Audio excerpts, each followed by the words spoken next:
দর্শক, আপনাকে আমন্ত্রণ এই বিশেষ সাক্ষাৎকার অনুষ্ঠানে। সঙ্গে আছে মাহফুজ মিশু। আজকে আমার অতিথি গণপ্রজাতন্ত্রী বাংলাদেশ সরকারের নবনিযুক্ত পররাষ্ট্র প্রতিমন্ত্রী শামা ওবায়দ। মাননীয় প্রতিমন্ত্রী, স্বাগত আপনাকে।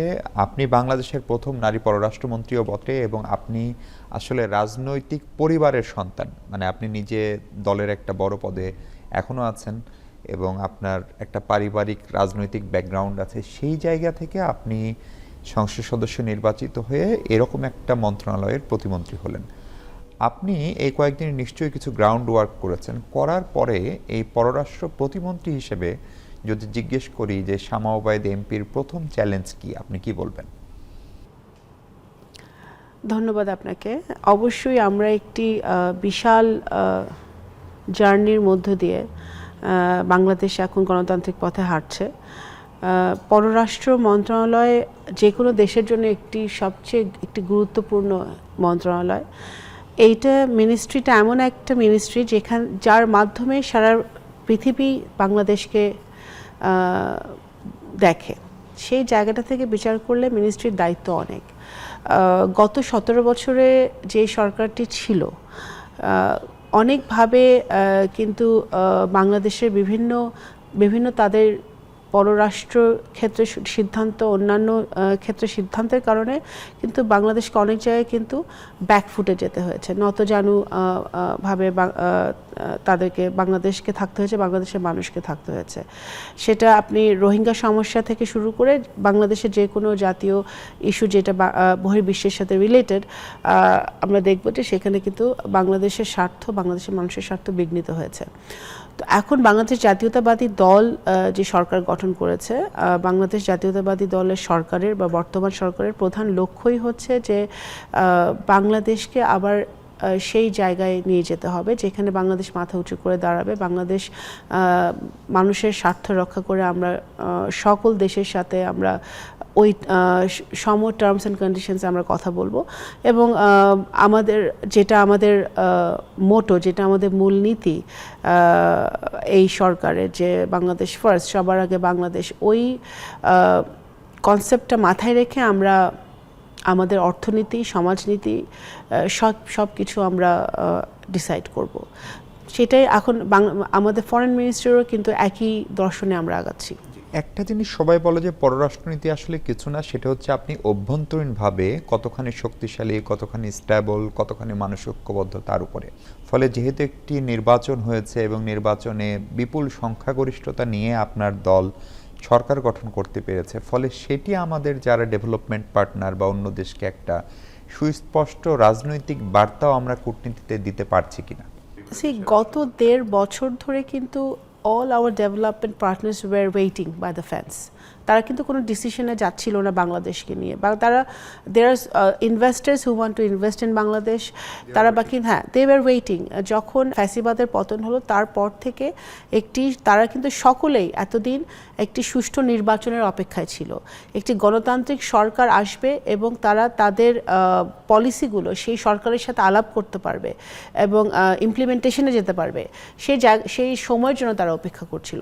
সো ফর্চুনেটলি ফর এভরিওয়ান সেই সময়টা এখন আমরা পেয়েছি।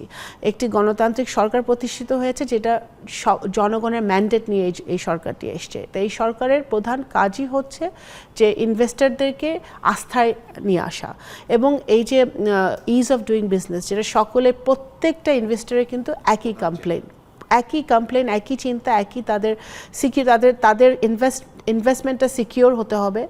তারা ইনভেস্ট করবে, সেই এনভায়রনমেন্টটা বাংলাদেশে থাকতে হবে, ল অ্যান্ড অর্ডার সিচুয়েশন ঠিক থাকতে হবে এবং বাংলাদেশে ইজ অফ ডুইং বিজনেসটা আমাদের এনশিওর করতে হবে যে তারা কোনো রকম কোনো ব্যুরোক্রেটিক ঝামেলা, কোনো দুর্নীতি ছাড়া তারা তাদের কাজগুলো এখানে ইমপ্লিমেন্ট করতে পারবে।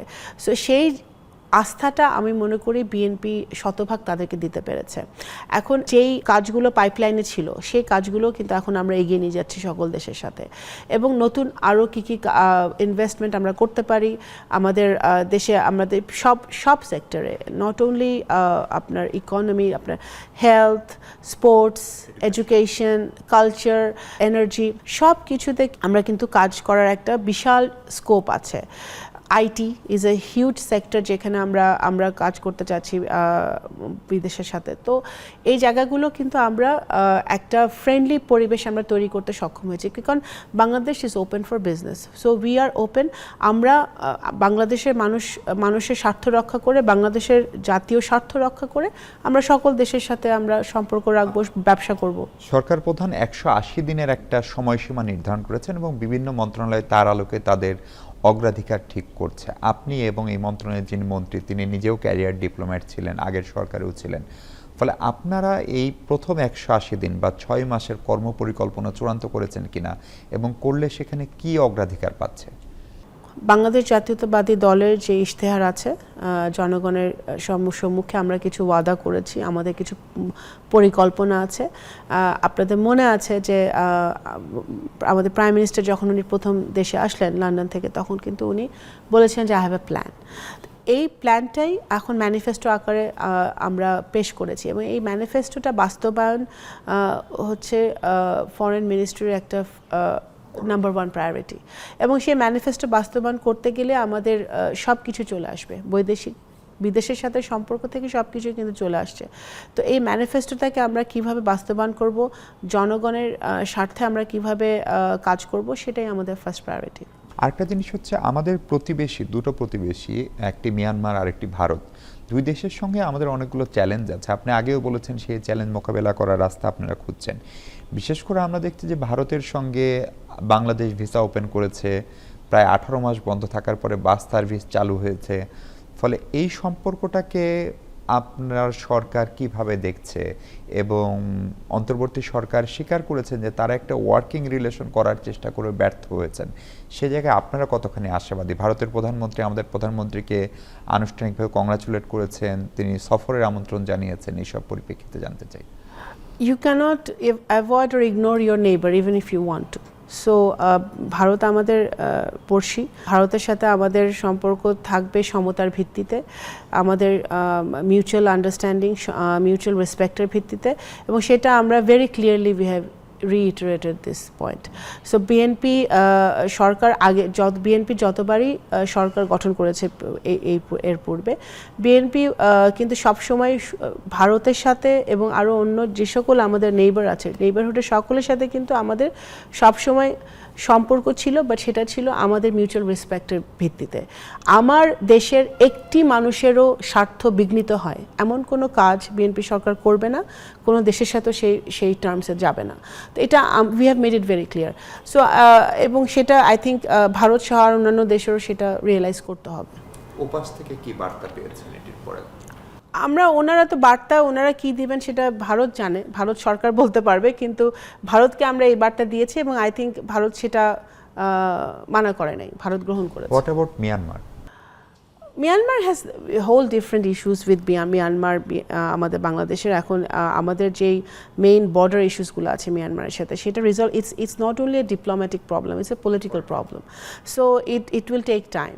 আমরা আরও যত টাইম গেছে এটা আরও প্রবলেম আরও ঘনীভূত হয়েছে because of the political scenario in Myanmar existing. এখানে রাখাইন স্টেটের যা অবস্থা, মিয়ানমার যে অবস্থা, আমাদের সো এইটা সলভ করার জন্য, আমাদের বর্ডার ইস্যু সলভ করার জন্য, রোহিঙ্গা সলভ করার জন্য we need a long term plan, we need a very dedicated team working towards that. So we are collectively working towards that. জি আপা, গেল আওয়ামী লীগ সরকারের সময় বেশ কিছু চুক্তি নিয়ে অনেক সমালোচনা পর্যালোচনা হয়েছে, এমনকি অন্তর্বর্তী সরকারও শেষ সময় অনেকগুলো চুক্তি করেছে। সেটা জাপানের সঙ্গে বলি, চীনের সঙ্গে বলি, মার্কিন যুক্তরাষ্ট্রের সঙ্গে বলি, এমনকি নন ডিসক্লোজার এগ্রিমেন্টও করেছে, কারণ তখন পার্লামেন্টও ছিল না। ফলে এখন তো পার্লামেন্ট আছে, জনগণ যেসব চুক্তির বিষয়ে জানে না সেগুলো জনগণের জানার কোনো সুযোগ হবে কিনা, অথবা সেই চুক্তিগুলো আপনাদের পর্যালোচনার সুযোগ আছে কিনা? দেখুন, ফর এ চেঞ্জ আপনারা খেয়াল করেছেন এবার কিন্তু ক্যাবিনেটের ওথ টেকিংও পার্লামেন্টে হয়েছে, right? So we want to make parliament functional, we want to make parliament the hub of all decision making process. So আমরা এমন একটি পার্লামেন্ট, আমি একজন রাজনৈতিক কর্মী হিসেবে এবং দেশের নাগরিক হিসেবে আমরা এমন একটি সংসদ দেখতে চাই যে সংসদ জবাবদিহিমূলক হবে, স্বচ্ছ হবে এবং জনগণের কাছে দায়বদ্ধ থাকবে। সো বিকজ এখানে এমন সংসদ সদস্যরাই এখানে আসছেন, বিরোধী দল এবং সরকারি দল, যে যারা জনগণের ম্যান্ডেট নিয়ে পার্লামেন্টে বসছেন। তো এই পার্লামেন্টে সব কিছু আলোচনা হবে, সেটাই ন্যাচারাল। এবং এই দিনের জন্যই তো আমরা 17 বছর সংগ্রাম করেছি। So parliament will be functional. আমরা কি বিশেষ কোনো দেশের দিকে ঝুঁকছি, বিশেষ করে ব্যবসা বাণিজ্য বিনিয়োগ? চীনের কথা অনেকে বলেন। আমরা তো পরিষ্কারভাবে বলেছি কোনো বিশেষ দেশের প্রতি আমরা ঝুঁকছি না। আমাদের সবার সাথেই সমপরিমাণ ট্রেড থাকবে, সম্পর্ক থাকবে, বন্ধুত্ব থাকবে, সেটা একেবারে আমাদের দেশ এবং দেশের জনগণের স্বার্থ রক্ষা করে। Friendship to all malice to none, আমাদের দীর্ঘদিনের পররাষ্ট্রনীতি, সেটিকে আমরা পরিবর্তন করে বাংলাদেশ ফার্স্ট এরকম কোনো কিছু করতে যাচ্ছি? No, Bangladesh first is always in our heart. শহীদ রাষ্ট্রপতি জিয়া রহমানের ফরেন পলিসি যদি আপনি দেখেন, he has always put Bangladesh first. ওনার সন্তান জনাব তারেক রহমান ওইটাকেই উনি উল্লেখ করে বলেছেন। উনি মানুষকে এবং পৃথিবীকে মনে করিয়ে দিয়েছেন যে we are বাংলাদেশিস, we are proud বাংলাদেশিস, and for us Bangladesh will always be first. এটা জাস্ট উনি রিইটারেট করেছেন, দ্যাটস ইট। পররাষ্ট্র মন্ত্রণালয়ের সংস্কার নিয়ে আপনাদের কোনো ভাবনা আছে কিনা? নানান ধরনের সংস্কারের প্রস্তাব ছিল বড় বড় মিশনগুলোতে। এটা তো চলমান প্রক্রিয়া সংস্কার। আমরা তো BNP is a political party, যে প্রথম আপনার যদি এত সংস্কার কমিশন হয়েছে, এত কিছু হয়েছে, আমাদের 31 পয়েন্টস, তার আগে 27 পয়েন্টস সংস্কার তো আমরাই প্রস্তাব আমরা নিয়ে এসেছি। তো সংস্কার হবে, সংস্কার চলমান থাকবে। যেসব জায়গায় আমাদের গ্যাপস আছে, আমাদের সংস্কারের প্রয়োজন, রিফর্মের প্রয়োজন, সেগুলো আমরা করব। সেই জন্যই তো নতুন সরকার এসছে। শুধু এখানে না, সব জায়গায় হবে। প্রধানমন্ত্রীর প্রথম বাইলেটারাল সফর নিয়ে কোনো সিদ্ধান্ত বা চিন্তা ভাবনা আপনারা করছেন কি? এখনো কোনো সিদ্ধান্ত হয়নি, সেটা হবে, সিদ্ধান্ত হবে। আপনার কাছে শেষ প্রশ্ন, এই মন্ত্রণালয়ে যারা আসেন, আপনার সরকারের মেয়াদ 5 বছর, 5 বছর পরে নিশ্চিতভাবে জনগণ আপনাদেরকে মূল্যায়ন করবে। ফলে আজকে আপনি যে কথাগুলো বলছেন সেগুলো হচ্ছে 5 বছর পরে জনগণের মূল্যায়ন করার জন্য সবচেয়ে বড় পরিমাপক হবে। সেই জায়গা থেকে এই যে আমরা খুবই শুনি যে আমাদের নতজানু পররাষ্ট্রনীতি, আমাদের যারা বিদেশে থাকে আমাদের পাসপোর্টের মান নিম্নগামী হচ্ছে, আমাদের শ্রমিকরা এয়ারপোর্টে খারাপ ব্যবহারের শিকার হয়, আমাদের প্রবাসীরাদের ক্ষোভ আছে। ফলে এই জায়গাগুলো আপনাদের মাথায় ছিল সরকার গঠনের আগ পর্যন্ত। সরকার গঠনের পর নানা প্রায়োরিটির কারণে জনসম্পৃক্ত ইস্যুগুলো থাকবে কিনা? I tell you, this is our priority. আমাদের জনসম্পৃক্ত যেই সমস্যাগুলো আমাদের আছে, আমাদের প্রবাসীদেরকে নিয়ে সমস্যা, আমাদের যারা কাজ করতে যায় তাদের অনেক সমস্যা থাকে, এগুলো আমরা টপ প্রায়োরিটিতে আনছি ফরেন মিনিস্ট্রিতে। So we will look into it and we will make our missions all over the world more functional, more proactive and friendlier towards our people. আপনাকে অনেক ধন্যবাদ শ্যামাবাদ আমাদের সময় দেওয়ার জন্য। দর্শক, এই ছিল কথা। ভালো থাকুন সবাই, দেখা হবে পরবর্তী পর্বে নতুন অতিথির সঙ্গে।